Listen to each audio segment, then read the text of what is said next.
الحمدللہ الحمدللہ رب العالمین والصلاة والسلام علی رسول الکریم محمد وعلی آلہ وصحبہ اجمعین۔ السلام علیکم ورحمۃ اللہ وبرکاتہ۔ کارکنان تحریک اسلامی کے لیے اہم ہدایتیں، اس کی مصنف ہیں مولانا سید ابو العلا مودودی رحمہ اللہ۔ رب اشرح لی صدری ویسر لی امری واحلل عقدۃ من لسانی یفقہوا قولی۔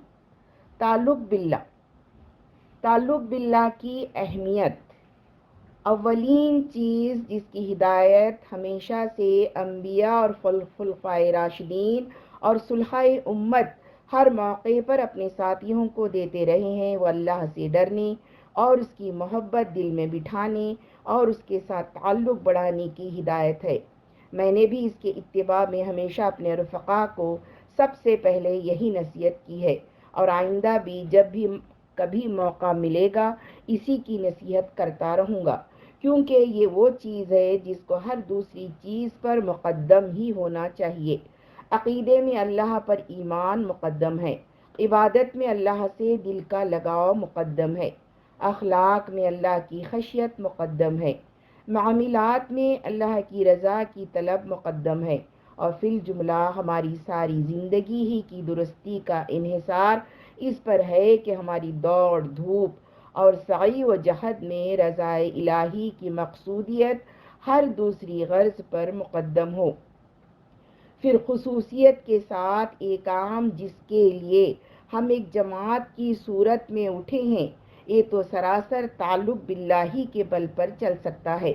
یہ اتنا ہی مضبوط ہوگا جتنا اللہ کے ساتھ ہمارا تعلق مضبوط ہوگا، اور یہ اتنا ہی کمزور ہوگا جتنا خدا نخواستہ اللہ کے ساتھ ہمارا تعلق کمزور ہوگا۔ ظاہر بات ہے کہ آدمی جو کام بھی کرنے اٹھتا ہے، خواہ وہ دنیا کا کام ہو یا دین کا، اس کی اصل محرک وہ غرض ہوتی ہے جس کی خاطر وہ کام کرنے اٹھا ہے، اور اس میں سرگرمی اسی وقت پیدا ہوتی ہے جب اس غرض کے ساتھ آدمی کی دلچسپی میں گرم جوشی اور گہرائی ہو۔ نفس کے لیے کام کرنے والا خود غرضی کے بغیر نفس پرستی نہیں کر سکتا، اور نفس کی محبت میں جتنی شدت ہوتی ہے اتنی ہی سرگرمی کے ساتھ وہ اس کی خدمت بجا لاتا ہے۔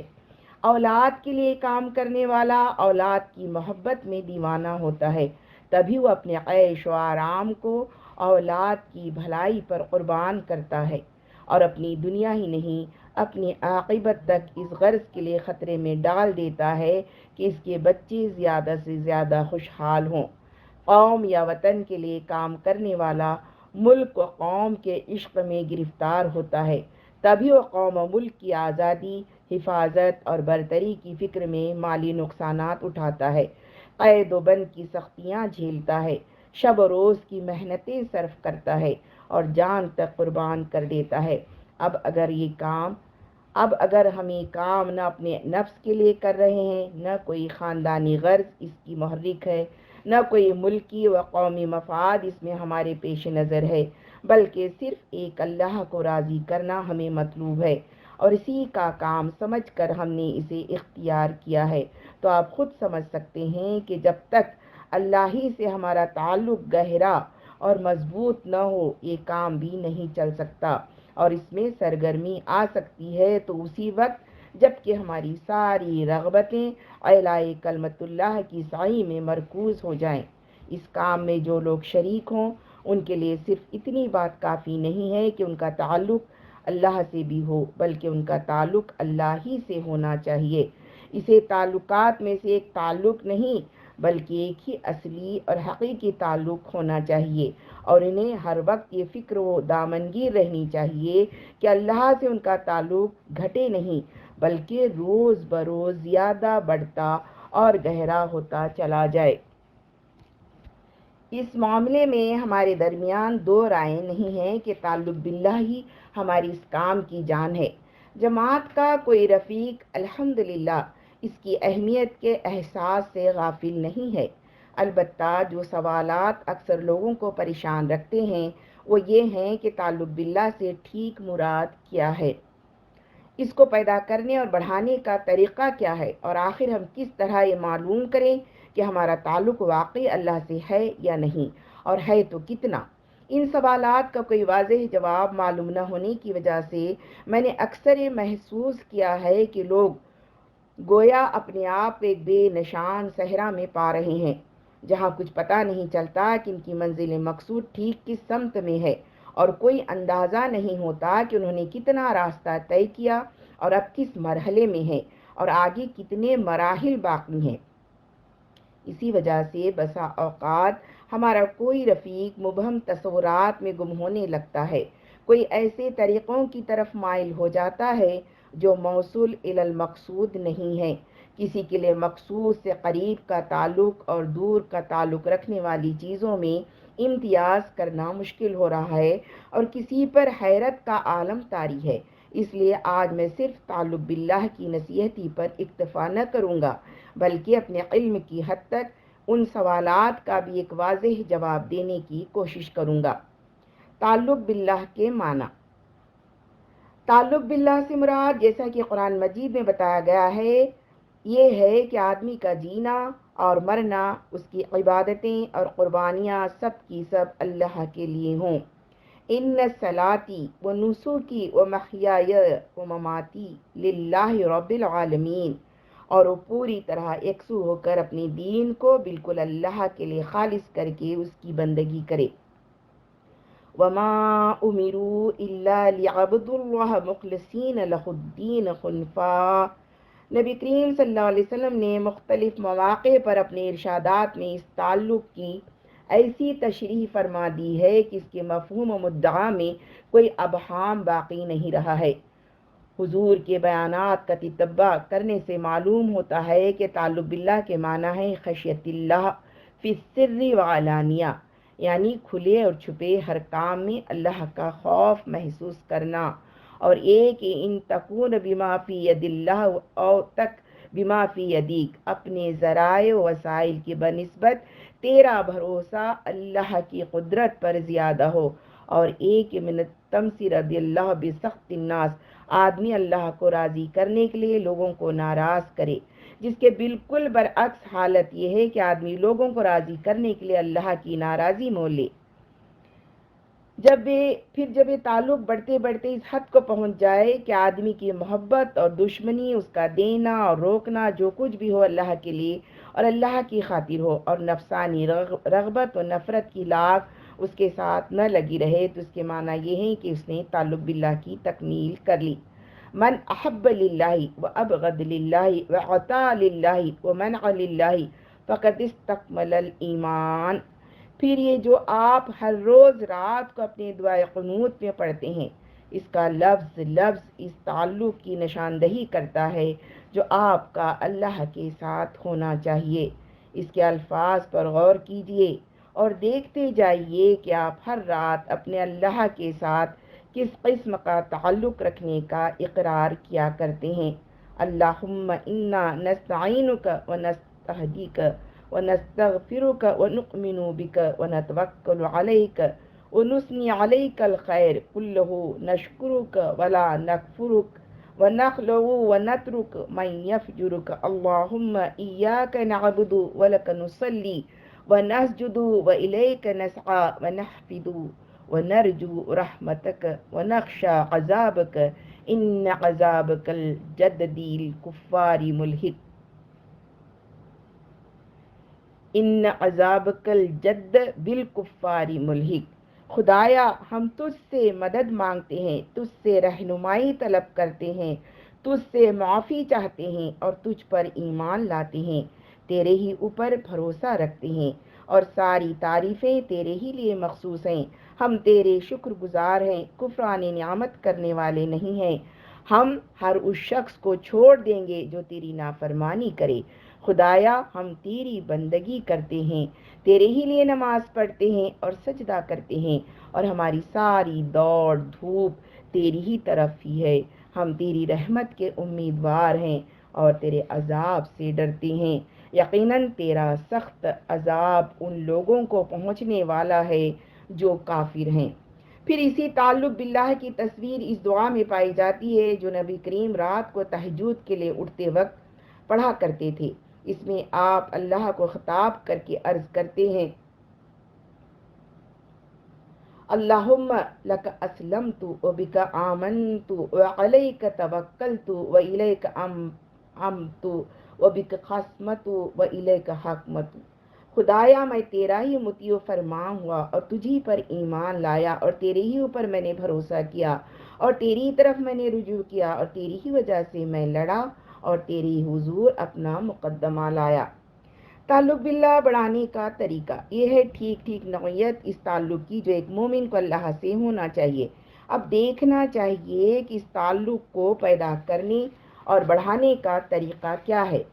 اس کو پیدا کرنے کی صورت صرف ایک ہے اور وہ یہ کہ آدمی سچے دل سے اللہ وحدہ لا شریک کو اپنا اور ساری کائنات کا مالک، معبود اور حاکم تسلیم کرے۔ الہیت کی تمام صفات اور حقوق اور اختیارات کو اللہ کے لیے مخصوص مان لے اور اپنے قلب کو شرک کے ہر شائبے سے پاک کر دے۔ ایک کام جب آدمی کر لیتا ہے تو اللہ سے اس کا تعلق قائم ہو جاتا ہے۔ رہا اس تعلق کا نشو نما تو وہ دو طریقوں پر منحصر ہے، ایک فکر و فہم کا طریقہ اور دوسرا عمل کا طریقہ۔ فکر و فہم کے طریقے سے اللہ کے ساتھ تعلق بڑھانے کی صورت یہ ہے کہ آپ قرآن مجید اور احادیث صحیحہ کی مدد سے ان نسبتوں کو تفصیل کے ساتھ اور زیادہ سے زیادہ وضاحت کے ساتھ سمجھیں جو آپ کے اور خدا کے درمیان فطرتاً ہیں اور بالفعل ہونی چاہیے۔ ان نسبتوں کا ٹھیک احساس و ادراک اور ذہن میں ان کا استحضار صرف اسی طریقے سے ممکن ہے کہ آپ قرآن اور حدیث کو سمجھ کر پڑھیں اور بار بار اس مطالعے کی تکرار کرتے رہیں اور ان کی روشنی میں جو نسبتیں آپ کے اور خدا کے درمیان معلوم ہوں ان پر غور و فکر کر کے اور اپنی حالت کا جائزہ لے کر دیکھتے رہیں کہ ان میں سے کس نسبت کو آپ نے بالفعل قائم کر رکھا ہے، کہاں تک اس کے تقاضے آپ پورے کر رہے ہیں اور کس پہلو میں کیا کمی آپ محسوس کرتے ہیں۔ یہ احساس اور استحضار جتنا بڑھے گا انشاءاللہ اسی تناسب کے ساتھ اللہ سے آپ کا تعلق بڑھے گا۔ مثال کے طور پر ایک نسبت آپ کے اور اللہ تعالیٰ کے درمیان یہ ہے کہ آپ عبد ہیں اور وہ معبود ہے آپ کا۔ دوسری نسبت یہ ہے کہ آپ زمین پر اس کے خلیفہ ہیں اور اس نے اپنی بے شمار امانتیں آپ کے سپرد کر رکھی ہیں۔ تیسری نسبت یہ ہے کہ آپ ایمان لا کر اس کے ساتھ ایک بیع کا معاہدہ طے کر چکے ہیں جس کے مطابق آپ نے اپنی جان و مال اس کے ہاتھ بیچی ہے اور اس نے جنت کے وعدے پر خریدی ہے۔ چوتھی نسبت آپ کے اور اس کے درمیان یہ ہے کہ آپ اس کے سامنے جواب دہ ہیں اور وہ آپ کا حساب صرف آپ کی ظاہری کے لحاظ سے لینے والا نہیں ہے بلکہ آپ کی جملہ حرکات و سکنات بلکہ آپ کی نیتوں اور ارادوں تک کا ریکارڈ اس کے پاس محفوظ ہو رہا ہے۔ غرض یہ اور دوسری بہت سی نسبتیں ایسی ہیں جو آپ کے اور اللہ کے درمیان موجود ہیں، بس انہی نسبتوں کو سمجھنے، محسوس کرنے، یاد رکھنے اور ان کے تقاضے پورے کرنے پر اللہ تعالیٰ سے آپ کے تعلق کا بڑھنا اور قریب تر ہونا موقوف ہے۔ آپ جس قدر ان سے غافل ہوں گے اللہ سے آپ کا تعلق اتنا ہی کمزور ہوگا اور جس قدر زیادہ ان سے خبردار ان کی طرف متوجہ رہیں گے اسی قدر آپ کا تعلق گہرا اور مضبوط ہوگا۔ لیکن یہ فکری طریقہ اس وقت تک نتیجہ خیز نہیں ہو سکتا بلکہ زیادہ دیر تک نبھایا بھی نہیں جا سکتا جب تک کہ عملی طریقے سے اس کو مدد اور قوت نہ پہنچائی جائے، اور وہ عملی طریقہ ہے احکام الہی کی مخلصانہ اطاعت اور ہر اس کام میں جان لڑا کر دوڑ دھوپ کرنا جس کے متعلق آدمی کو معلوم ہو جائے کہ اس میں اللہ کی رضا ہے۔ احکام الہی کی مخلصانہ اطاعت کا مطلب یہ ہے کہ جن کاموں کا اللہ نے حکم دیا ہے ان کو بادل ناخستہ نہیں بلکہ اپنے دل کی رغبت اور شوق کے ساتھ خفیہ اور علانیہ انجام دیں، اور اس میں کسی دنیاوی غرض کو نہیں بلکہ صرف اللہ کی خوشنودی کو ملحوظ خاطر رکھیں، اور جن کاموں سے اللہ تعالیٰ نے روکا ہے ان سے قلبی نفرت و کراہت کے ساتھ خفیہ اور علانیہ پرہیز کریں، اور اس پرہیز کا محرک کوئی دنیاوی نقصان کا خوف نہیں بلکہ اللہ کے غضب کا خوف ہو۔ یہ طرز عمل آپ کو تقویٰ کے مقام پر پہنچا دے گا، اور اس کے بعد دوسرا طرز عمل آپ کو احسان کی منزل پر پہنچا دے گا، یعنی یہ کہ آپ دنیا میں ہر اس بھلائی کو فروغ دینے کی کوشش کریں جسے اللہ پسند فرماتا ہے، اور ہر اس برائی کو دبانے کی کوشش کریں جسے اللہ ناپسند فرماتا ہے، اور اس کوشش میں جان، مال، وقت، محنت اور دل و دماغ کی قابلیت غرض کسی چیز کے قربان کرنے میں بخل سے کام نہ لیں۔ پھر اس راہ میں جو قربانی بھی آپ کریں اس پر کوئی فخر آپ کے دل میں پیدا نہ ہو۔ یہ خیال کبھی آپ کے دل میں آئے کہ آپ نے کسی پر احسان کیا ہے، بلکہ بڑی سے بڑی قربانی کر کے بھی آپ یہی سمجھتے رہیں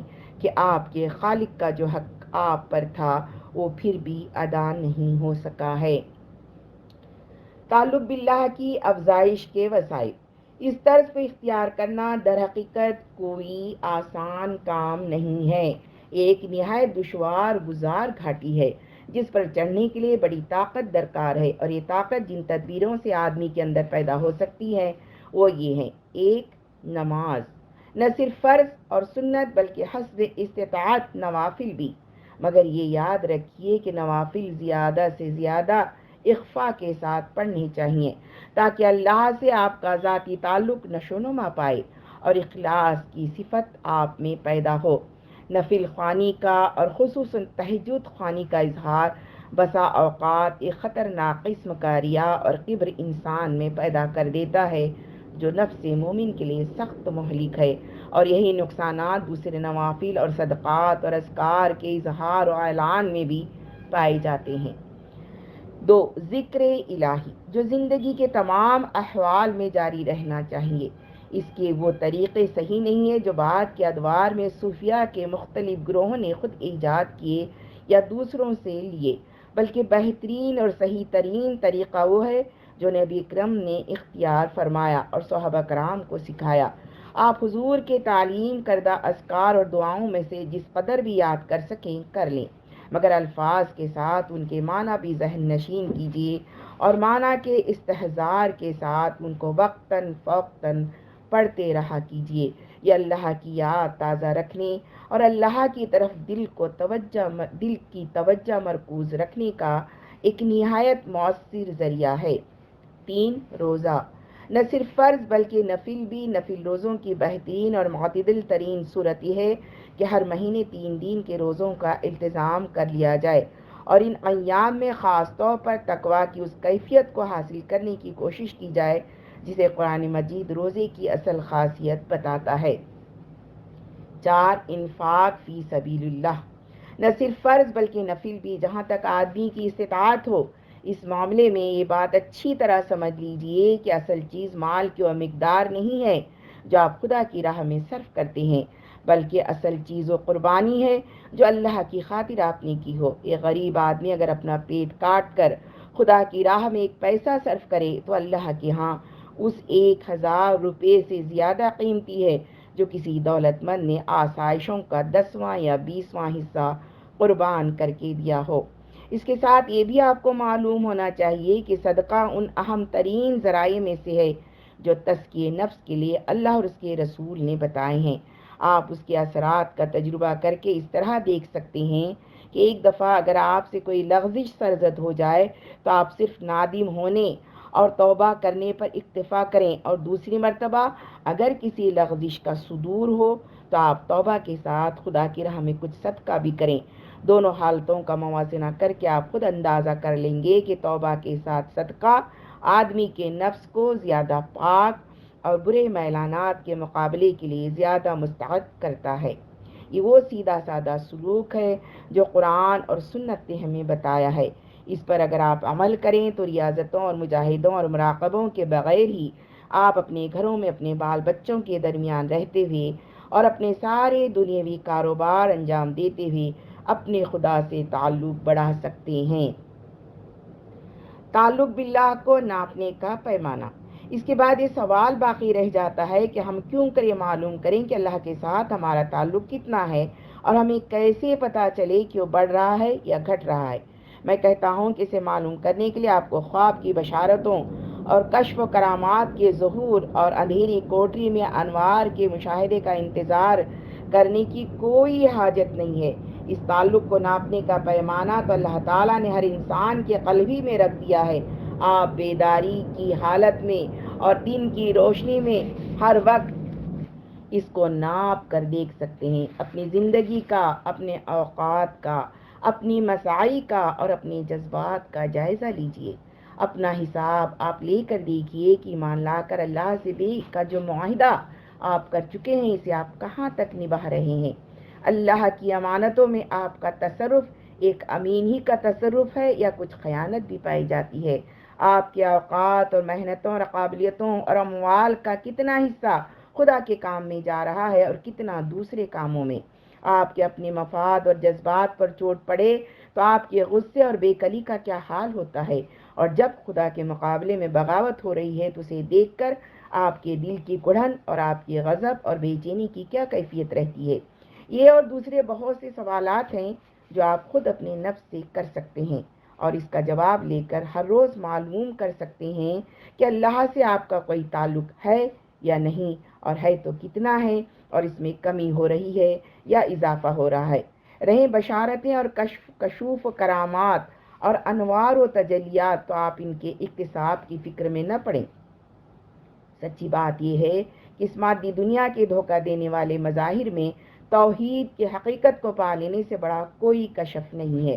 شیطان اور اس کی ذریت کی دلائے ہوئے ڈراؤں اور لالچوں کے مقابلے میں راہ راست پر قائم رہنے سے بڑی کوئی کرامت نہیں ہے۔ کفر و فسق اور ضلالت کے اندھیروں میں حق کی روشنی دیکھنے اور اس کا اتباع کرنے سے بڑا کوئی مشاہدہ انوار نہیں ہے۔ اور مومن کو اگر کوئی سب سے بڑی بشارت مل سکتی ہے تو اللہ کو رب مان کر اس پر جم جانے اور ثابت قدمی کے ساتھ اس پر چلنے سے ملتی ہے۔ ان الذين قالوا ربنا الله ثم استقاموا تتنزل عليهم الملائكة الا تخافوا ولا تحزنوا وابشروا بالجنة التي كنتم توعدون۔ نمبر 2، آخرت، ترجیح آخرت۔ تعلق باللہ کے بعد دوسری چیز جس کی میں آپ کو نصیحت کرتا ہوں وہ یہ ہے کہ بہرحال دنیا میں آخرت کو ترجیح دیجیے اور اپنے ہر کام میں آخرت ہی کی فوز و فلاح کو مقصود بنائیے۔ قرآن مجید میں بتاتا ہے کہ دائمی اور ابدی زندگی کا مقام آخرت ہے، اور دنیا کی اس عارضی قیام گاہ میں ہم صرف اس امتحان کے لیے بھیجے گئے ہیں کہ خدا کے دیے ہوئے تھوڑے سے سر و سامان، تھوڑے سے اختیارات اور گنے چنے اوقات و مواقع میں کام کر کے ہم میں سے کون اپنے آپ کو خدا کی جنت کا مستقل آباد کار بننے کے لیے موزوں ثابت کرتا ہے۔ یہاں جس چیز کا امتحان ہم سے لیا جا رہا ہے وہ یہ نہیں ہے کہ ہم صنعتیں اور تجارتیں اور کھیتیاں اور سلطنتیں چلانے میں کیا کمالات دکھاتے ہیں اور عمارتیں اور سڑکیں کیسی اچھی بناتے ہیں اور ایک شاندار تمدن پیدا کرنے میں کتنی کامیابی حاصل کرتے ہیں، بلکہ سارا امتحان صرف اس امر کا ہے کہ ہم خدا کی دی ہوئی امانتوں میں خدا کی خلافت کا حق ادا کرنے میں کتنی قابلیت رکھتے ہیں، باغی اور خود مختار بن کر رہتے ہیں یا مطیع و فرما بردار بن کر خدا کی زمین پر خدا کی مرضی پوری کرتے ہیں، یا اپنے نفس اور ارباب من دون اللہ کی خدا کی دنیا کو خدائی معیار کے مطابق سنوارنے کی کوشش کرتے ہیں یا بگاڑنے کی، اور خدا کی خاطر شیطانی قوتوں سے کشمکش اور مقابلہ کرتے ہیں یا ان کے آگے سپر ڈال دیتے ہیں۔ جنت میں آدم و حوا کا جو پہلا امتحان ہوا تھا وہ دراصل اسی امر میں تھا، اور آخرت میں جنت کی مستقل آبادی کے لیے نوع انسان کے افراد کا جو انتخاب ہوگا وہ بھی اسی فیصلے کن سوال پر ہوگا۔ پس کامیابی و ناکامی کا اصل معیار یہ نہیں ہے کہ امتحان دینے کے دوران میں کس نے تخت شاہی پر بیٹھ کر امتحان دیا اور کس نے تخت دار پر، اور کس کی آزمائش ایک سلطنت عظیم دے کر کی گئی اور کسی ایک جھونپڑی میں آزمایا گیا۔ امتحان گاہ کے وقتی اور عارضی حالات اگر اچھے ہوں تو یہ فوز و فلاح کی دلیل نہیں، اور برے ہوں تو خائب و خاسر رہ جانے کے ہم معنی نہیں۔ اصل کامیابی جس پر ہمیں اپنی نگاہ جمائے رکھنی چاہیے یہ ہے کہ دنیا کی اس امتحان گاہ میں جس جگہ ہم بٹھائے گئے ہوں اور جو کچھ بھی دے کر ہمیں آزمایا گیا ہے، اس میں ہم اپنے آپ کو خدا کا وفادار بندہ اور اس کی مرضیات کا متبع ثابت کریں، تاکہ آخرت میں ہم کو پوزیشن ملے جو خدا نے اپنے وفادار بندوں کے لیے رکھی ہے۔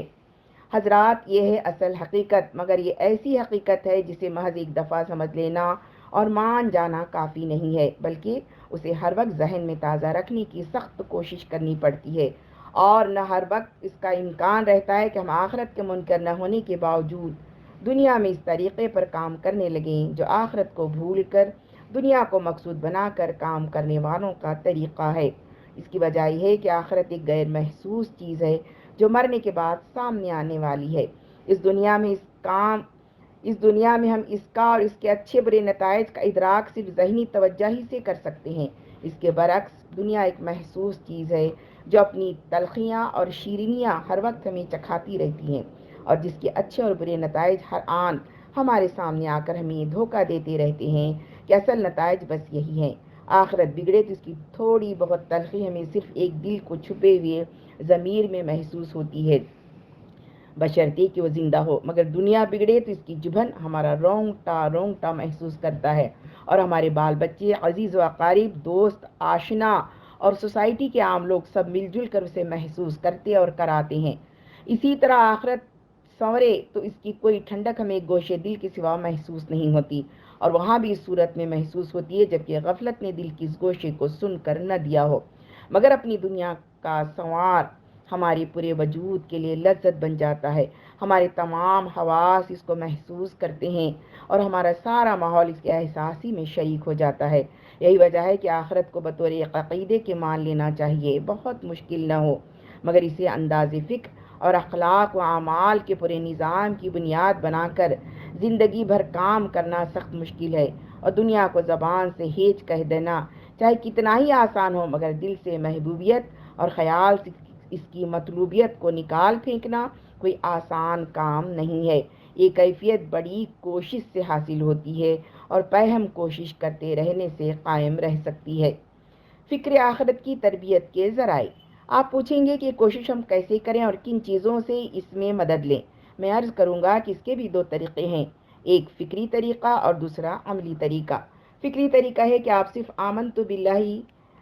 آمنت بالیوم الآخر کہہ دینے پر اکتفا نہ کریں، بلکہ قرآن کو سمجھ کر پڑھنے کی عادت ڈالیں، جس سے رفتہ رفتہ آپ کو آخرت کا عالم دنیا کے اس پردے کے پیچھے یقین کی آنکھوں سے نظر آنے لگے گا۔ قرآن کا شاید کوئی ایک صفحہ بھی ایسا نہیں ہے جس میں کسی نہ کسی ڈھنگ سے آخرت کا ذکر نہ کیا گیا ہو۔ جگہ جگہ آپ کو اس عالم آخرت کا نقشہ ایسی تفصیل کے ساتھ ملے گا کہ جیسے کوئی وہاں کا آنکھوں دیکھا حال بیان کر رہا ہو،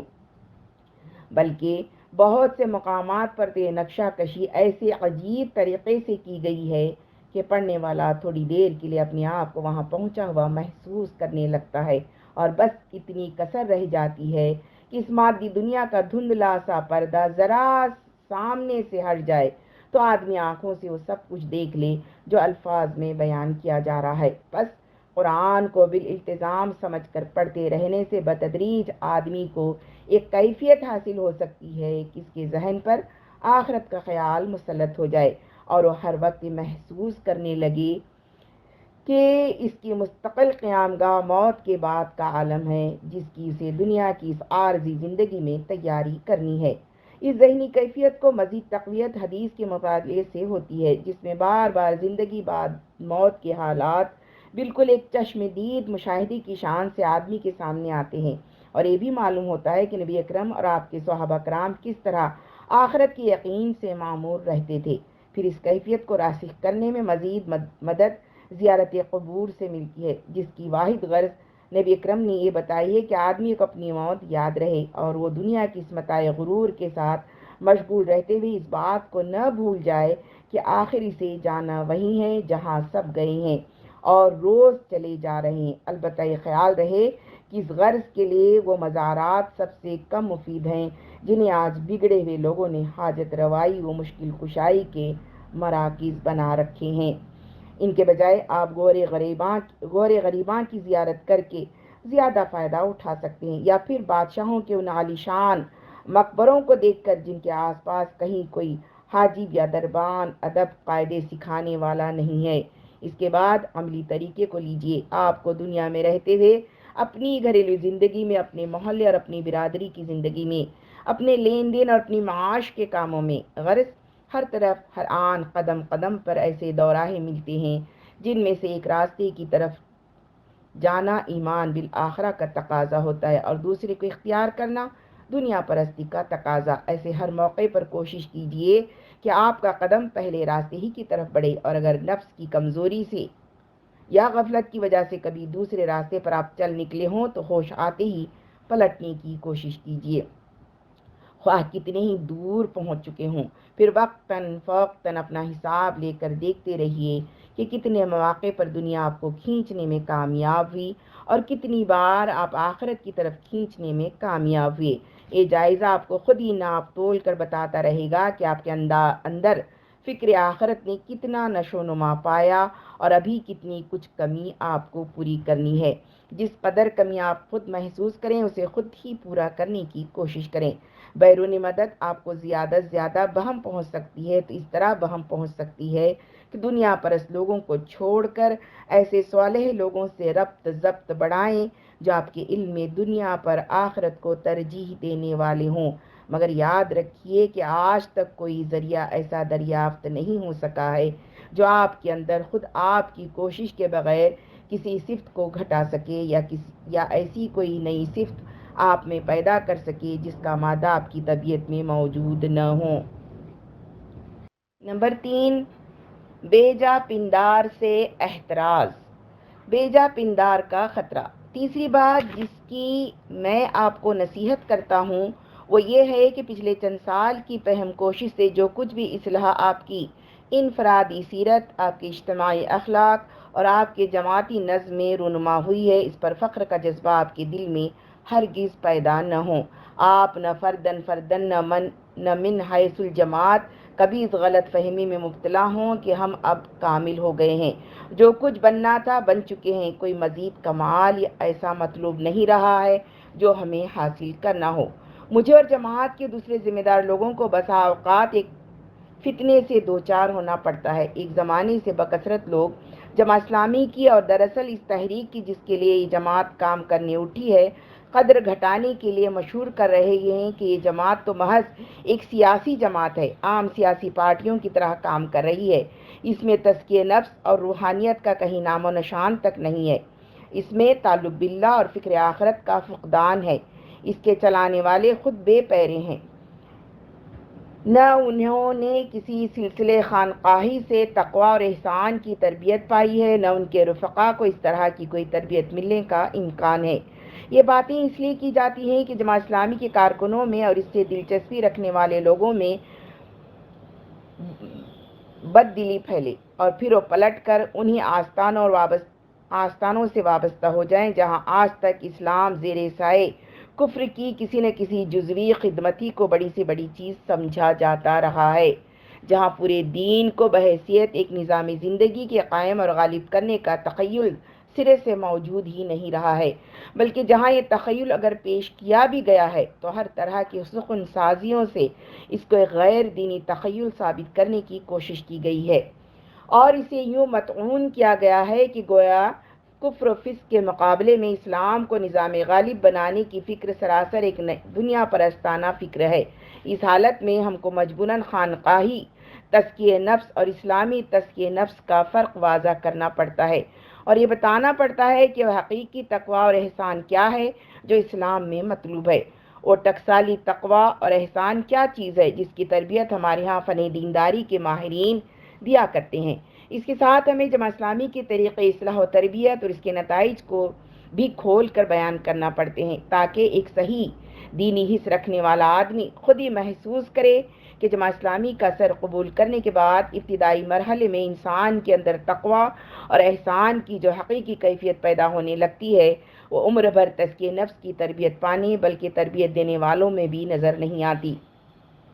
یہ باتیں ہمیں مجبوراً اپنے معترضین کی بے انصافیوں کی وجہ سے کہنی پڑتی ہیں، اپنی مدافعت کے لیے نہیں بلکہ تحریک اسلامی کو بچانے کے لیے کہنی پڑتی ہیں۔ لیکن انہیں کہتے وقت ہم خدا کی پناہ مانگتے ہیں کہ کہیں یہ باتیں ہمارے اندر اور ہمارے رفیقوں کے اندر عجب و غرور اور اپنی کاملیت کی غلط فہمی نہ پیدا کر دیں۔ اس لیے کہ اگر خدا نخواستہ یہ جھوٹا پندار ہمارے اندر پیدا ہو گیا تو ہم نے آج تک جو حاصل کیا ہے وہ بھی کھو بیٹھیں گے۔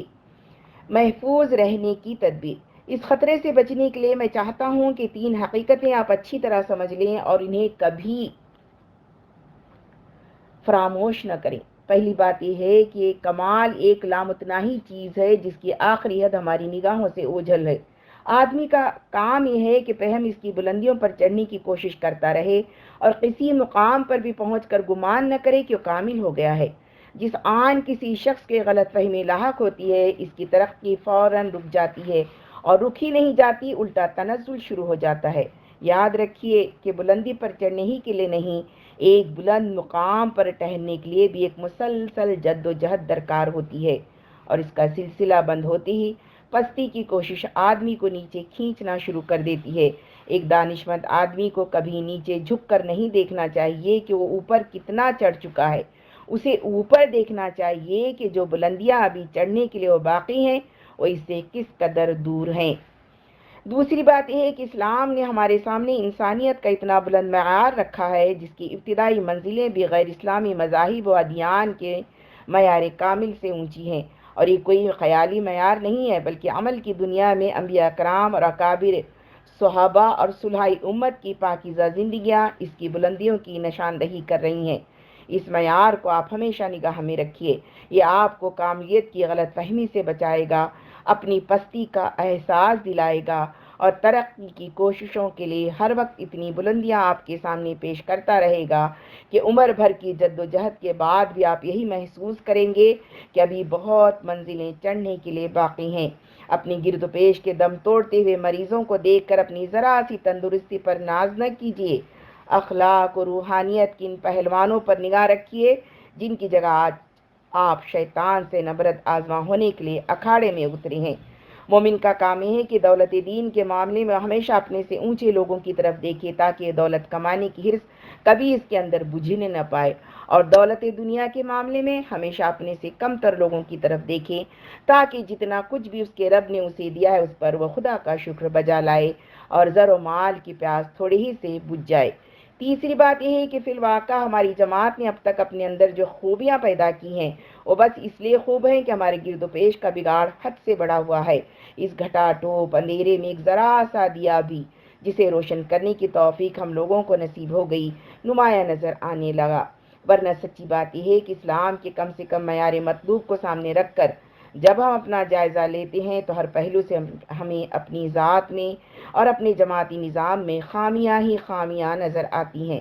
بس اگر ہم اپنی کوتاہیوں کا اعتراف کریں تو یہ محض ایک انکسار کے طور پر نہ ہو بلکہ ایک حقیقی اعتراف ہونا چاہیے، اور اس کا نتیجہ یہ ہونا چاہیے کہ ہم اپنی ایک ایک کوتاہی کو سمجھیں اور اسے دور کرنے کی کوشش کریں۔ 4. قریبی ماحول کی اصلاح، اپنے گھروں کی اصلاح۔ اس کے بعد میں آپ سب حضرات کو یہ بھی نصیحت کرتا ہوں کہ آپ اپنی اولاد کی، اپنے گھر والوں کی اصلاح پر خاص توجہ دیں۔ قُوا أَنفُسَكُمْ وَأَهْلِيكُمْ نارا۔ جس اولاد کے لیے اور جن بیویوں کے لیے آپ کو کھانے پینے اور پہننے کی فکر ہوتی ہے ان کے لیے آپ کو سب سے بڑھ کر فکر اس بات کی ہونی چاہیے کہ وہ جہنم کا ایندھن نہ بننے پائیں۔ آپ کو اپنی حد تک ان کی عاقبت سنوارنے اور انہیں جنت کے راستے پر ڈالنے ہی کی کوشش کرنی چاہیے۔ پھر اگر خدا نخواستہ ان میں سے کوئی خود بگڑے تو آپ بری الذمہ ہیں، بہرحال اس کی عاقبت خراب ہونے میں آپ کا کوئی حصہ نہ ہو۔ بسا اوقات میرے پاس اس طرح کی شکایتیں آتی رہتی ہیں کہ رفقائے جماعت اصلاح خلق کی جتنی فکر کرتے ہیں اصلاح اہل و عیال اور اصلاح خاندان کی نہیں کرتے۔ ممکن ہے کہ بعض لوگوں کے معاملے میں شکایت درست ہوں کے معاملے میں مبنی بر مبالغہ فردن ایک ایک شخص کے حال کی تحقیق میرے لیے مشکل ہے، اس لیے میں یہاں اس بارے میں ایک عام نصیحت پر اکتفا کرتا ہوں۔ ہم سب کی یہ تمنا ہونی چاہیے اور تمنا کے ساتھ کوشش بھی کہ دنیا میں جو ہمیں پیارے ہیں انہیں سلامتی کی راہ پر دیکھ کر ہماری آنکھیں ٹھنڈی ہوں۔ ربنا ہب لنا من ازواجنا وذریاتنا قرۃ اعین واجعلنا للمتقین اماما۔ اس معاملے میں رفقا کو چاہیے کہ وہ ایک دوسرے کی زندگی میں دلچسپی لیں اور نہ صرف اپنی اولاد کو بلکہ اپنے رفقا کی اولاد کو بھی سنوارنے میں حصہ لیں۔ بارہا ایسا ہوتا ہے کہ ایک بچہ اپنے باپ کا اثر قبول نہیں کرتا مگر اپنے باپ کے دوستوں کا اثر قبول کر لیتا ہے۔ باہمی اصلاح، میں آپ کو یہ نصیحت بھی کرتا ہوں کہ آپ اپنی اصلاح کے ساتھ آپس میں بھی ایک دوسرے کی اصلاح کریں۔ جو لوگ خدا کی خاطر کلمہ حق کی سربلندی کے لیے ایک جماعت بنے، انہیں ایک دوسرے کا مددگار و ہمدرد و غمخوار ہونا چاہیے۔ انہیں یہ سمجھنا چاہیے کہ اپنے مقصد عظیم میں کامیاب نہیں ہو سکتے جب تک کہ ان کی جماعت بحیثیت مجموعی اخلاق اور نظم کے لحاظ سے مضبوط نہ ہو، اور اس احساس کا نتیجہ یہ ہونا چاہیے کہ وہ سب ایک دوسرے کی تربیت میں مددگار بنے اور ان میں سے ہر ایک دوسرے کو سہارا دے کر خدا کی راہ میں آگے بڑھانے کی کوشش کرے۔ اسلام میں اجتماعی تزکیے کا طریقہ یہی ہے کہ میں گرتا نظر آؤں تو آپ دوڑ کر مجھے سنبھالیں، اور آپ لغزش کھا رہے ہوں تو میں بڑھ کر آپ کا ہاتھ تھام لوں۔ میرے دامن پر کوئی دھبا نظر آئے تو آپ اسے صاف کریں، اور آپ کا دامن آلودہ ہو رہا ہو تو میں اسے پاک کروں۔ جس چیز میں میری فلاح و بہتری آپ کو محسوس ہو اسے آپ مجھ تک پہنچائیں، اور جس چیز میں آپ کی دنیا و عاقبت کی درستی مجھے محسوس ہو اسے میں آپ تک پہنچاؤں۔ مادی دنیا میں جب لوگ ایک دوسرے سے لین دین کرتے ہیں تو مجموعی طور پر سب کی خوشحالی میں اضافہ ہوتا ہے۔ اسی طرح اخلاق و روحانیت کی دنیا میں بھی جب یہ امداد باہمی اور داد و ست کا طریقہ چل پڑتا ہے تو پوری جماعت کا سرمایہ بڑھتا چلا جاتا ہے۔ باہمی اصلاح کا طریقہ، باہمی اصلاح کا صحیح طریقہ یہ ہے کہ جس شخص کی کوئی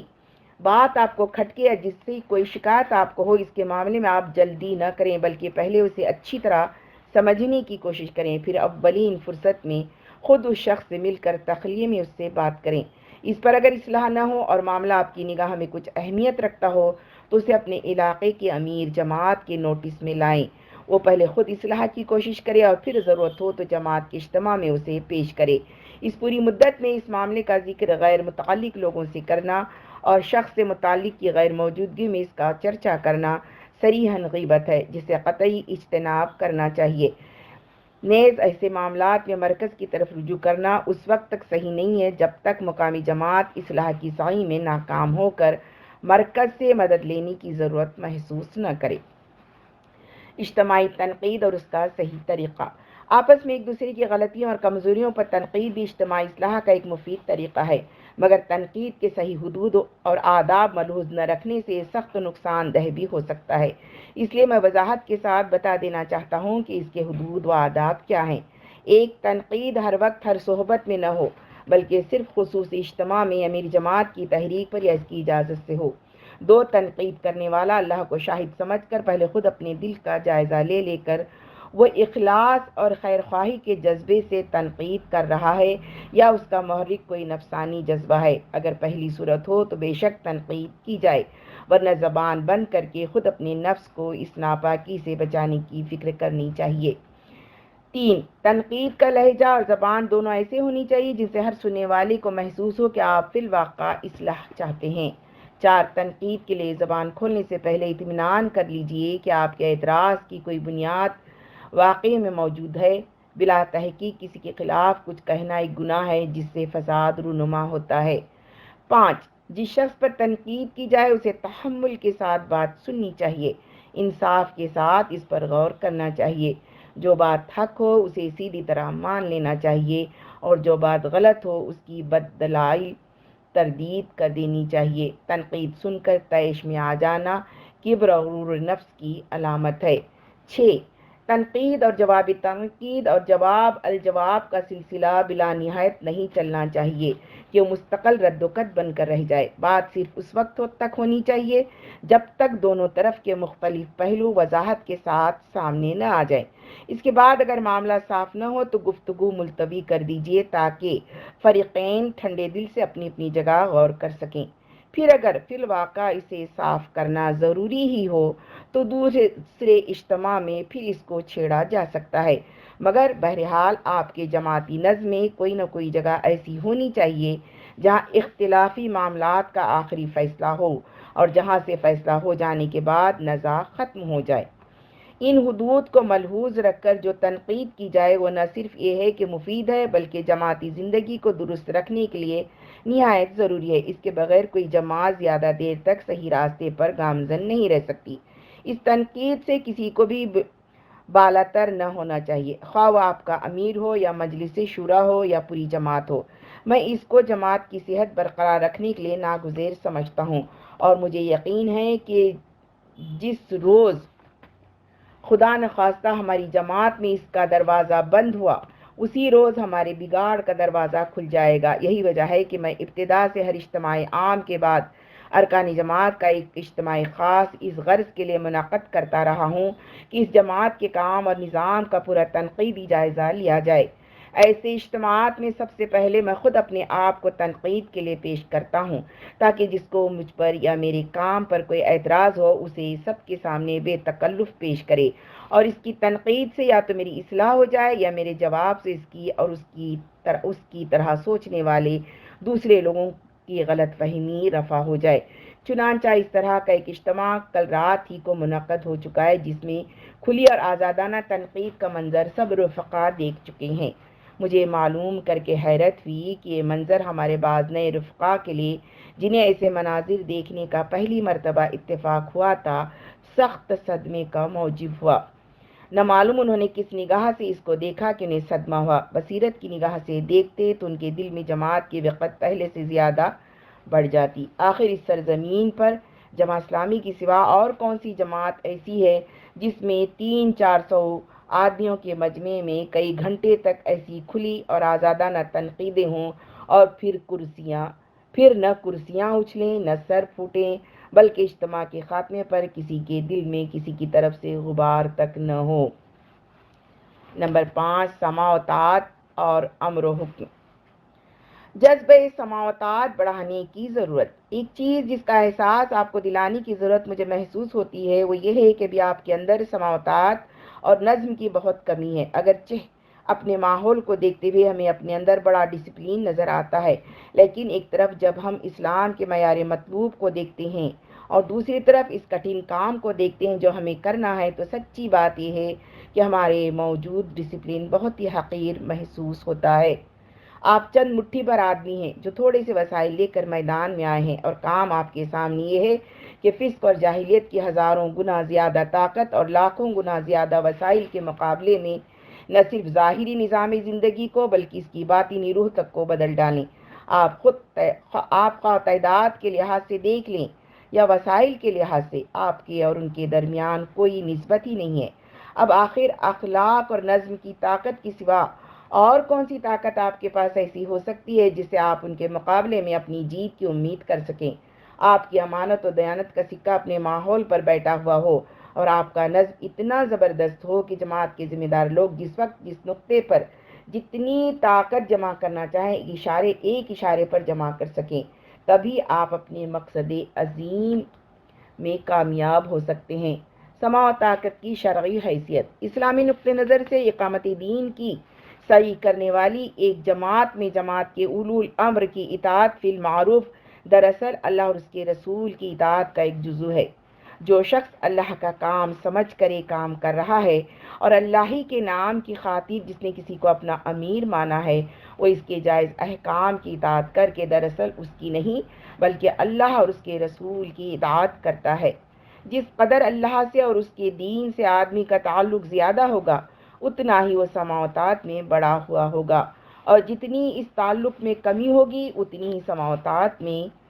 کمی ہوگی۔ اس سے بڑی قابل قدر قربانی اور کیا ہو سکتی ہے کہ جس شخص کا آپ پر کوئی زور نہیں ہے اور جسے محض خدا کے کام کے لیے آپ نے امیر مانا ہے، اس کا حکم آپ ایک وفادار ماتحت کی طرح مانیں، اور اپنی خواہش اور پسند اور مفاد کے خلاف اس کے ناگوار احکام تک کی بصر و چشم تعمیل کرتے چلے جائیں۔ یہ قربانی چونکہ اللہ کے لیے ہے، اس لیے اس کا اجر بھی اللہ کے ہاں بہت بڑا ہے۔ اس کے برعکس جو شخص اس کام میں شریک ہونے کے بعد بھی کسی حال میں چھوٹا بننے پر راضی نہ ہوا اور اطاعت کو اپنے مرتبے سے گری ہوئی چیز سمجھے یا حکم کی چوٹ اپنے بھائیوں میں محسوس کرے اور تلخی کے ساتھ اس پر تل ملائے، یا اپنی خواہش اور اپنے احکام کو ماننے میں ہچکچائے، وہ دراصل اس بات کا ثبوت پیش کرتا ہے کہ اس کے نفس نے اللہ کے آگے پوری طرح سر اطاعت خم نہیں کیا ہے اور ابھی اس کی انانیت اپنے داؤں سے دستبردار نہیں ہوئی ہے۔ اصحاب امر کا رویہ کیا ہونا چاہیے؟ ارکان جماعت کو اطاعت حکم کی نصیحت کرنے کے ساتھ میں عمرائے جماعت کو بھی یہ نصیحت کرنا ضروری سمجھتا ہوں کہ وہ حکم چلانے کا صحیح طریقہ سیکھیں۔ جس شخص کو بھی نظم جماعت کے اندر کسی ذمہ داری کا منصب سونپا جائے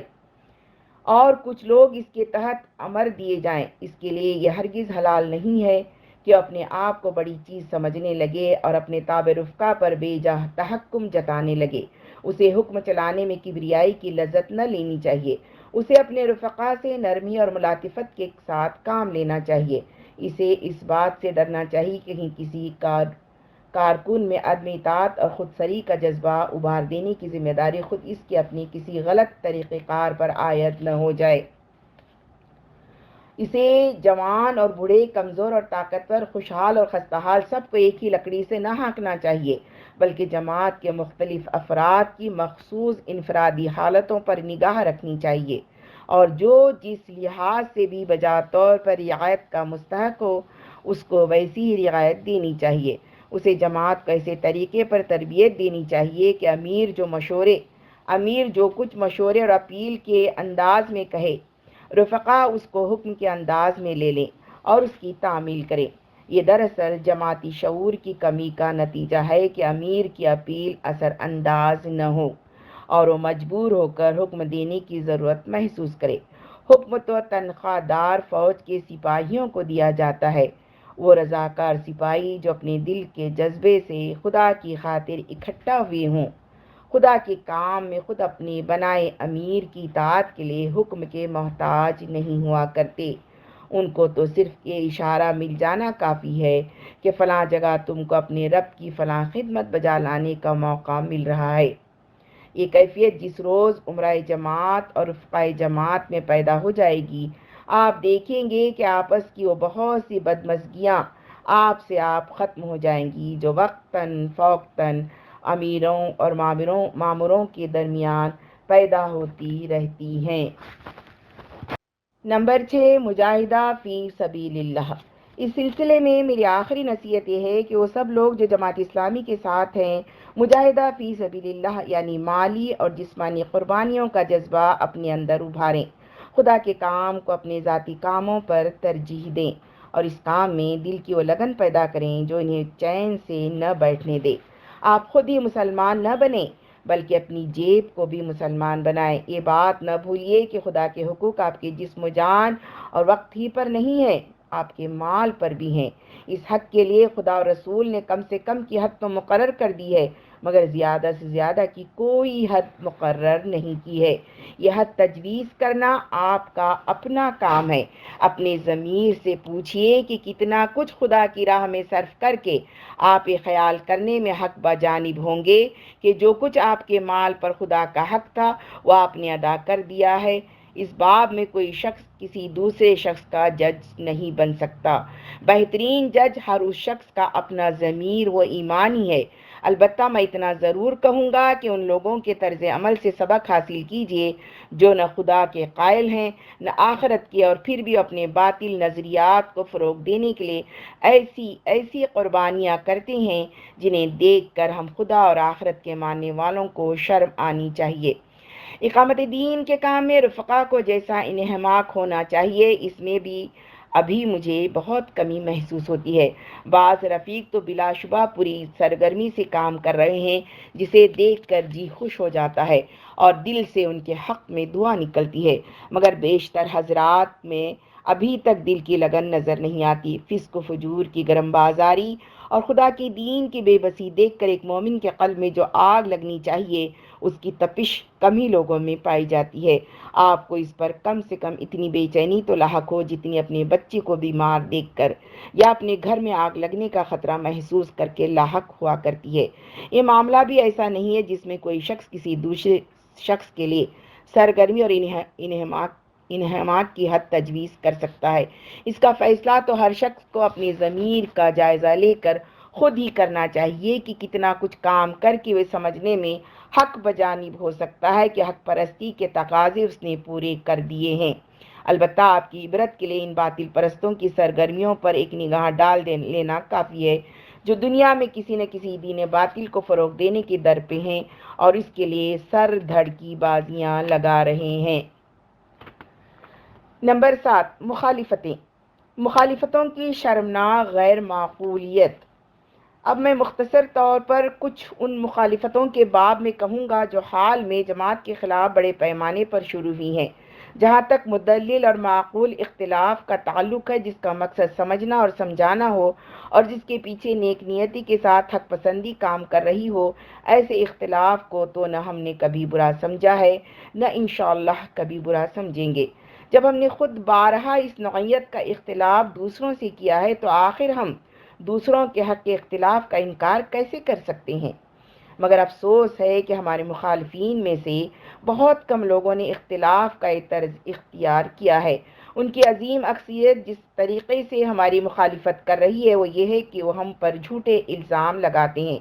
ہماری طرف غلط باتیں منسوب کرتے ہیں، ہماری تحریروں کو توڑ مروڑ کر ان کو اپنے منمانے معنی پہناتے ہیں، اور یہ سب کچھ وہ ہماری یا خلق کی اصلاح کے لیے نہیں بلکہ اس لیے کرتے ہیں کہ ہمارے خلاف عوام الناس کو بدگمان کریں اور ایک اسلامی نظام برپا کرنے کی جو کوشش ہم کر رہے ہیں اسے کسی طرح نہ چلنے دیں۔ جھوٹ کا یہ طوفان اٹھانے میں مختلف گروہ شریک ہیں۔ ایک طرف برسر اقتدار پارٹی کی لیڈر اور اخبار نویس ہیں جنہیں پاکستان میں اسلامی حکومت کے قیام کی تحریک ناگوار ہے۔ دوسری طرف مغربی فسق و الحاد اور اباحیت کے علمبردار ہیں جنہیں اپنی فکری و عملی آزادیوں پر اسلامی عقائد و اخلاق کی پابندیاں ناگوار ہیں۔ تیسری طرف مختلف گمراہ فرقے ہیں جنہیں سخت اندیشہ ہے کہ اگر یہاں فی الواقع ایک اسلامی حکومت قائم ہو گئی تو ان کے لیے اپنی ضلالتیں پھیلانے کا موقع باقی نہ رہے گا۔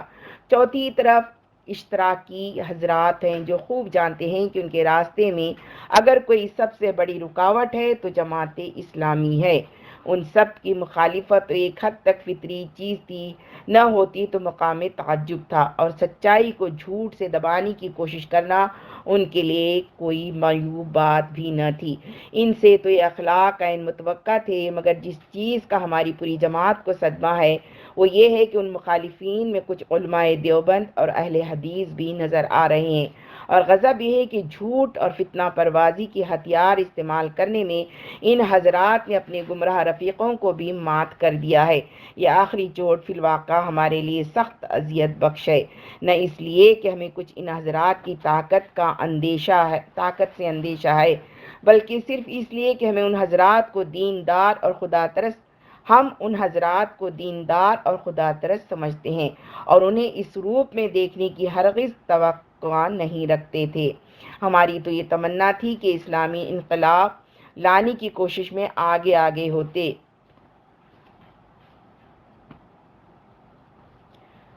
اور ہم ان کی رکاب تھام کر چلتے، مگر افسوس کہ انہوں نے ان صفوں کو پسند کیا جن میں کمیونسٹ اور منکرین حدیث اور قادیانی اور مغربی فسق و فجور کے علمبردار ان کے شانہ بشانہ ہم پر حملہ آور ہو رہے ہیں۔ کاش کہ کچھ دیر کے لیے ٹھہر کر سوچ لیتے کہ از کا گستی وبا کے پیوستی۔ مخالفتوں کے جواب میں آپ کیا کریں؟ بہرحال اب جبکہ ان مختلف اطراف سے ہماری مخالفت اس رنگ میں ہو رہی ہے، میں ضروری سمجھتا ہوں کہ اپنے رفقا کو اس باب میں بھی کچھ ہدایات دے دوں۔ اس سلسلے میں میری اولین ہدایت یہ ہے کہ آپ کسی حال میں مشتعل نہ ہوں، اپنی زبان اور مزاج پر قابو رکھیں، اور جب کبھی اشتعال کی کیفیت ابھرتی محسوس ہو اسے نزع شیطانی سمجھ کر اللہ کی پناہ مانگے۔ حقیقت یہ ہے کہ اس کام کو خراب کرنے کے لیے شیطان ہی یہ چال چل رہا ہے۔ وہ ایک طرف ہمارے مخالفین کو جا کر اکساتا ہے اور ان سے بے جا حملے کراتا ہے، اور دوسری طرف ہمیں اکسانے کی کوشش کرتا ہے تاکہ ہم جواب اور جواب الجواب میں الجھ کر رہ جائیں اور کسی طرح یہ کام نہ کرنے پائیں جو اسے سخت ناگوار ہے۔ ہمیں اس کی اس چال میں نہ آنا چاہیے۔ دوسری ہدایت یہ ہے کہ بعض علماء سے اور ان کے شاگردوں اور معتقدوں سے خواہ آپ کو کتنا ہی رنج پہنچے، آپ اسے بس رنج و افسوس تک محدود رکھیں اور نفرت تک ہرگز نہ پہنچنے دیں۔ نیز وہ غلطی نہ کریں جو اس سے پہلے لوگ کرتے رہے ہیں کہ انہوں نے بعض علماء کی زیادتیوں پر بگڑ کر تمام علماء کو مطعون کرنا شروع کر دیا اور پھر اس حد پر بھی نہ رکے اور خود علم دین ہی کو ہدف طعن بنا ڈالا۔ آپ کو یاد رکھنا چاہیے کہ علماء کی اکثریت خدا کے فضل و کرم سے حق پسند اور حق پرست ہے، اور ان میں سے بہترین رفیق آپ کو ملے ہیں اور ملتے چلے جا رہے ہیں۔ تیسری ہدایت یہ ہے کہ آپ مدافعت کا کام مجھ پر چھوڑیں اور خود اپنے کام میں لگے رہیں۔ میں جس حد تک ضروری سمجھوں گا مدافعت کا کام خود کروں گا، یہ جماعت کے ذمہ دار لوگوں سے لوں گا۔ آپ کا کام بس یہ ہے کہ جب کوئی جھوٹا الزام آپ کے سامنے لایا جائے تو آپ جماعت کے لٹریچر میں سے اس کا جواب نکال کر پیش کر دیں۔ اس کے بعد بھی اگر کوئی بحث میں الجھے تو اس کو سلام کیجیے اور الگ ہو جائیے۔ جسے راستہ چلنا ہو، اس کے لیے بہترین حکمت یہ ہے کہ اگر راستے میں کسی کانٹے سے اس کا دامن الجھ جائے تو ایک لمحہ ٹھہر کر دامن چھڑانے کی کوشش کرے، اور جب وہ چھوٹتا نظر نہ آئے تو راستہ کھوٹا کرنے کے بجائے دامن کا وہ حصہ پھاڑ کر کانٹے کے حوالے کرے اور آگے روانہ ہو جائے۔ چوتھی ہدایت یہ ہے کہ سخت سے سخت بےہودہ مخالفت کے جواب میں بھی آپ حدود اللہ سے کبھی تجاوز نہ کریں۔ ہر لفظ جو آپ کی زبان یا قلم سے نکلے اس پر خوب سوچ لیں کہ وہ خلاف حق تو نہیں ہے، اور آپ کا حساب خدا کی ہاں دے سکیں گے۔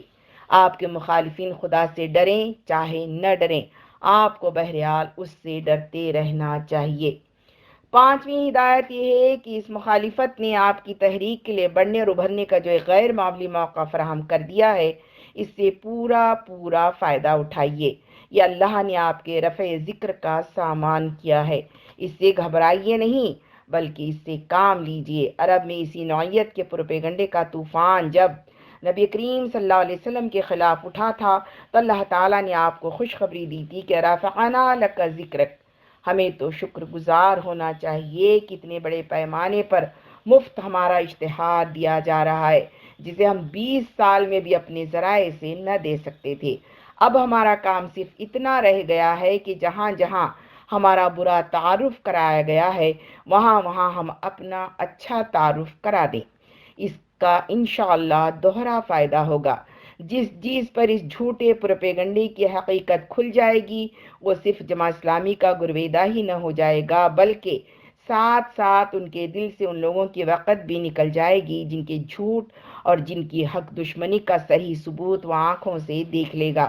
شیطان کے قید کو اسی لیے اللہ نے ضعیف فرمایا ہے کہ اپنے اولیاء کو ایسے ہتھیار فراہم کر کے دیتا ہے جو عارضی طور پر تو بڑے کارگر ثابت ہوتے ہیں مگر بالآخر خود اسی شخص کی شہرت کاٹ دیتے ہیں جو انہیں استعمال کرتا ہے۔ آخری ہدایت خاص طور پر جماعت کے ان لوگوں کے لیے ہے جو علماء کے طبقے سے تعلق رکھتے ہیں۔ ان کا کام یہ ہے کہ ان میں سے ہر گروہ کے لوگ اپنے اپنے گروہ کے علماء کو سمجھائیں۔ وہ فردن اور مجتمعاً ان سے ملیں بھی اور ان کو خطوط بھی لکھیں۔ وہ ان سے کہیں کہ اے حضرات، آپ یہ جو کچھ کر رہے ہیں اس کے عواقب پر بھی آپ نے غور کر لیا ہے؟ اس سے پہلے مختلف مرحلوں میں آپ کے اور نئی تعلیم یافتہ نسلوں کے درمیان جو آویزشیں ہو چکی ہیں ان کی بدولت آپ کا وقار پیہم گرتا چلا گیا ہے، اور اس سے آپ ہی کے وقار کو نہیں خود دین کے وقار کو بھی بہت بڑا صدمہ پہنچا ہے۔ اب جماعت اسلامی نے ان میں سے بہترین عناصر کو چن چن کر دین کی طرف لانا شروع کیا تھا، اور دینی رغبت کی وجہ سے یہ لوگ آپ سے قریب تر ہونے لگے تھے تو آپ نے اس کے خلاف یہ لڑائی چھیڑ دی، اور چھیڑی بھی تو ایسے بھونڈے طریقے سے کہ نئے تعلیم یافتہ لوگ تو درکنار آپ کے اپنے شاگردوں تک کے دلوں میں آپ کی عقیدت باقی رہنی مشکل ہو گئی۔ ان حرکتوں سے آخر آپ کس فائدے کے متوقع ہیں؟ نیز کیا آپ نے خدا کے ہاں اس کی جواب دہی اور اس کا انجام بھی سوچ لیا ہے؟ اگر بالفرض آپ کو جماعت سے بعض مسائل میں اختلاف تھا تو کیا اس اختلاف کو گفت و شنید یا علمی بحث و تنقید سے رفع کرنے کی کوشش نہ کی جا سکتی تھی؟ کیا وہ مسائل ایسے ہی اہم تھے کہ ان پر جماعت کے خلاف فتوے لگانے اور اشتہار چھاپنے اور پمفلٹ نکالنے کی سوا چارہ نہ تھا؟ پھر اگر یہ سب کچھ ضروری تھا اور آپ محض حمایت دین ہی کے جذبے سے ایک کار خیر کرنے اٹھے تھے، تو کیا واقعی کوئی شخص حمایت دین کی خاطر اللہ و فی اللہ دوسرے کی عبارتیں مسبق کیا کرتا ہے، اور جو کچھ بھی اس نے نہیں کہا وہ اپنی طرف سے گھڑ کر اس کی طرف منسوب بھی کر دیتا ہے، اور اس کی اپنی تحریروں سے الزامات کی غلطی ثابت ہو جانے کے بعد بھی اپنے الزام پر اصرار کیا کرتا ہے؟ یہ باتیں ہیں جو ہماری جماعت کے دیوبندی اور مظاہری اور اہل حدیث اور فقہ کو اپنے اپنے گروہ کے بزرگوں سے صاف صاف کہنی چاہیے۔ خصوصاً میں اپنے دیوبندی اور مظاہری بھائیوں سے کہوں گا کہ دیوبند و مظاہر العلوم کے بزرگوں نے اس بھروسے پر جماعت کے خلاف یہ مہم شروع کی ہے کہ ہمارے دارالعلوموں سے نکلے ہوئے لوگ ہندوستان اور پاکستان میں ہر جگہ پھیلے ہوئے ہیں۔ جب ہم اپنے دستخطوں سے فتویٰ اور اشتہار شائع کریں گے تو تمام مظاہری و دیوبندی آنکھیں بند کر کے خالص استاد پرستی اور گروہ عصبیت کی بنا پر ہر طرف سے ہماری آواز میں آواز ملانی شروع کر دیں گے۔ ابھی آپ لوگوں کا کام ہے کہ ان کی غلط فہمی دور کر دیں اور انہیں بتا دیں کہ دیوبند و مظاہر العلوم سے ہم نے قرآن و حدیث کا فیض تو ضرور حاصل کیا ہے، مگر ایمان نگلنا نہیں سیکھا۔ آخر اس تعلیم قرآن و حدیث کا حاصل کیا، جس سے آدمی حق پرستی کے بجائے استاد پرستی اور پیر پرستی سیکھے اور اسلامی حمیت کے بجائے گروہی عصبیت کا سبق لے۔ نمبر 8، خواتین کے لیے ہدایات۔ اب تک جو کچھ میں نے کہا ہے اس کا بیشتر حصہ مردوں اور عورتوں کے لیے مشترک تھا۔ اب میں خاص طور پر کچھ باتیں ان خواتین سے عرض کروں گا جو جماعت کے ساتھ وابستہ ہیں یا اس سے دلچسپی رکھتی ہیں۔ ایک، اولین ضرورت اس بات کی ہے کہ آپ اپنے دین سے زیادہ واقفیت حاصل کریں۔ نہ صرف قرآن سمجھ کر پڑھیں بلکہ کچھ نہ کچھ حدیث اور فقہ کا بھی مطالعہ کریں۔ نہ صرف دین کی بنیادی باتوں اور ایمان کے تقاضوں کو جانیں بلکہ یہ بھی معلوم کریں کہ آپ کی ذاتی زندگی، گھریلو زندگی، خاندان کی زندگی اور عام معاشرتی زندگی کے بارے میں دین کے احکام کیا ہیں۔ احکام دینی سے عورتوں کی عام ناواقفیت ان اسباب میں سے ایک اہم سبب ہے جن کی بدولت مسلمان گھروں میں غیر شرعی طریقے رائج ہوئے ہیں بلکہ جاہلیت کی رسموں تک نے راہ پالی ہے۔ آپ کو سب سے پہلے خود اپنی اس خامی کو رفع کرنے کی طرف توجہ کرنی چاہیے۔ دوسرا کام یہ ہے کہ آپ کو دین کا جو علم حاصل ہو اس کے مطابق آپ اپنی عملی زندگی کو، اپنے اخلاق اور سیرت کو، اپنے گھر کی زندگی کو ڈھالنے کی کوشش کریں۔ ایک مسلمان عورت میں کیریکٹر کی مضبوطی ہونی چاہیے کہ وہ جس چیز کو حق سمجھے اس پر سارے گھر اور سارے خاندان کی مخالفت اور مزاحمت کے باوجود ڈٹ جائے، اور جس چیز کو باطل سمجھے اسے کسی کے زور دینے پر بھی قبول نہ کرے۔ ماں، باپ، شوہر اور خاندان کے دوسرے بزرگ یقیناً اس کے مستحق ہیں کہ ان کی فرما برداری کی جائے،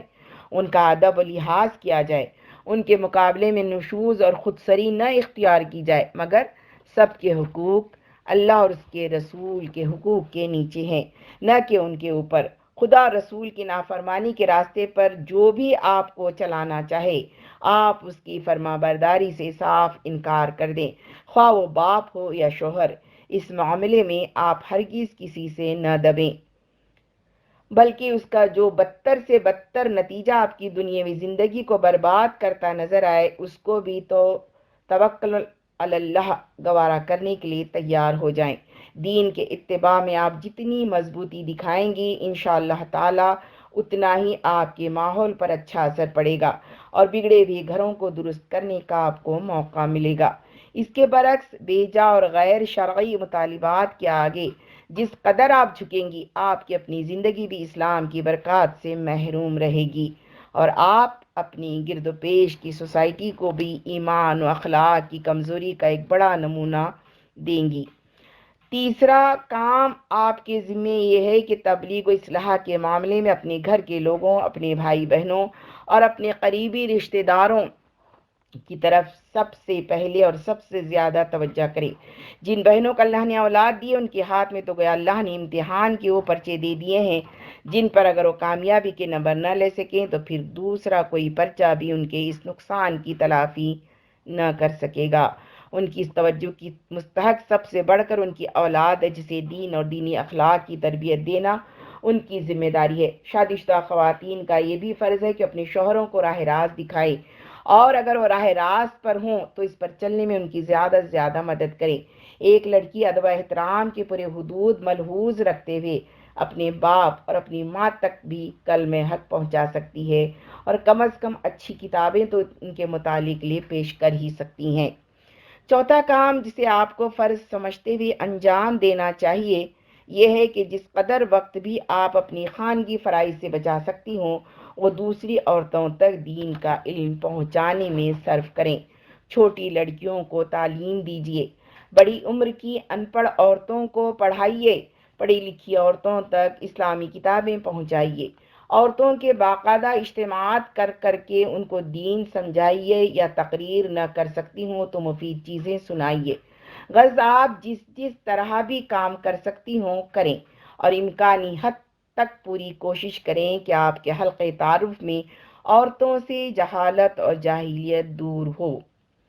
5 تعلیم یافتہ خواتین پر اس وقت ایک اور فرض بھی عائد ہوتا ہے جو ایک لحاظ سے اپنی اہمیت میں دوسرے تمام کاموں سے بڑھ کر ہے، وہ یہ کہ اس وقت مغرب زدہ طبقے کی خواتین عام مسلمان عورتوں کو جس گمراہی، بے حیائی اور ذہنی و اخلاقی آوارگی کی طرف دھکیل رہی ہیں، اس کا پوری طاقت سے مقابلہ کیا جائے۔ یہ کام صرف مردوں کے کیے نہیں ہو سکتا۔ مرد جب اس گمراہی کی مخالفت کرتے ہیں تو عورتوں کو یہ کہہ کر بہکایا جاتا ہے کہ یہ مرد تو تم کو غلام رکھنے پر تلے ہوئے ہیں۔ ان کی تو ہمیشہ سے یہی مرضی رہی ہے کہ عورتیں 4 دیواریوں میں گھٹ گھٹ کر مرتی رہیں اور انہیں آزادی کی ہوا نہ لگنے پائے۔ اس لیے ہمیں اس فتنے کا سد باب کرنے میں عورتوں کی مدد کی سخت ضرورت ہے۔ خدا کے فضل سے ہمارے ملک میں ایسی شریف اور خدا پرست خواتین کی کمی نہیں ہے جو اعلیٰ تعلیم یافتہ ہیں اور ان مغرب زدہ بیگمات سے علم اور ذہانت اور زبان و قلم کی طاقت میں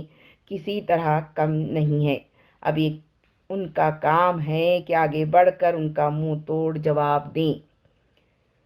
وہ انہیں بتائیں کہ مسلمان عورت حدود اللہ سے باہر قدم نکالنے کے لیے ہرگز تیار نہیں ہے۔ وہ ڈنکی کی چوٹ کہیں کہ مسلمان عورت اس ترقی پر لعنت بھیجتی ہے جسے حاصل کرنے کے لیے خدا اور اس کے رسول کی مقرر کی بھی حدیں توڑنی پڑیں۔ صرف یہی نہیں بلکہ ان کا یہ کام بھی ہے کہ منظم ہو کر ہر اس حقیقی ضرورت کو جس کی خاطر حدود شکنی کو ناگزیر کہا جاتا ہے، اسلامی حدود کے اندر پورا کر کے دکھائیں تاکہ ہر گمراہ کرنے والے اور کرنے والی کا ہمیشہ کے لیے منہ بند ہو جائے۔ وما علینا